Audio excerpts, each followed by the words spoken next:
گھر میں سکون کے لیے آپ ان 5 باتوں پر عمل کریں، انشاءاللہ آپ کے گھر میں سکون آئے گا۔ پہلی بات یہ ہے کہ گھر والوں کے ساتھ انتہائی اچھا سلوک کریں، کیونکہ حدیث میں آتا ہے خیرکم خیرکم لأہلی، تم میں سے سب سے بہتر شخص وہ ہے جو اپنے اہل و عیال کے لیے، جو اپنے گھر والوں کے لیے اچھا ہو۔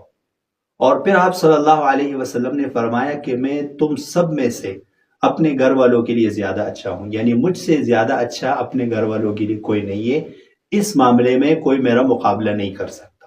تو سب سے پہلی بات آپ یہ کر لیں کہ گھر والوں کے ساتھ انتہائی اچھا سلوک کریں۔ چھوٹی چھوٹی باتوں پر غصہ کرنا، ان کو ڈانٹنا اور ان کو بلا وجہ تنگ کرنا، اس کی وجہ سے گھر میں بے سکونی پیدا ہوتی ہے۔ تو آپ ان کو سمجھائیں، آپ ان کو اگر کسی بات سے روکنا چاہتے ہیں تو بے شک روکیں، لیکن ان کے ساتھ اچھا سلوک کریں۔ جتنا اچھا آپ کر سکتے ہیں اتنا اچھا سلوک آپ گھر والوں کے ساتھ کریں۔ دوسری بات یہ ہے کہ گھر والوں کو وقت دیں۔ 1 گھنٹہ گھر والوں کو ایسا دے جس میں آپ کوئی اور کام نہ کریں، بس وہ آپ اپنے گھر والوں کے ساتھ گزاریں۔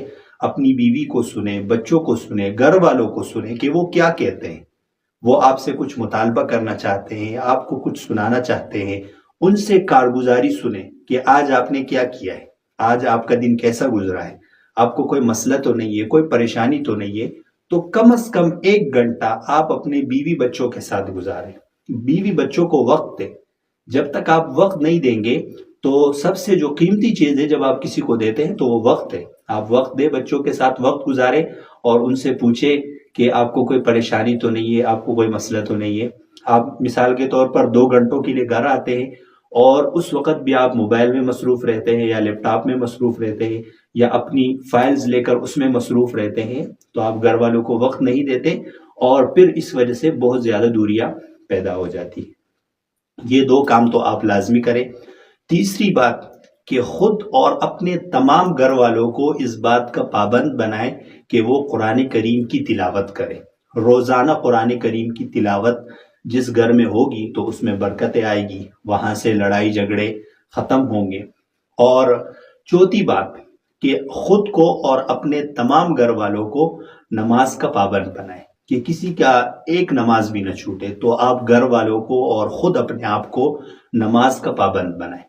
5ویں بات، اپنے گھر سے، خود سے اور اپنے بچوں سے جو گناہ ہیں ان کو ختم کرنے کی کوشش کریں۔ مثال کے طور پر آپ خود کسی گناہ میں مبتلا ہے تو اس گناہ کو ترک کر دیں۔ اگر آپ دیکھتے ہیں کہ آپ کے بیوی بچے کسی گناہ میں مبتلا ہیں تو ان کو سمجھائیں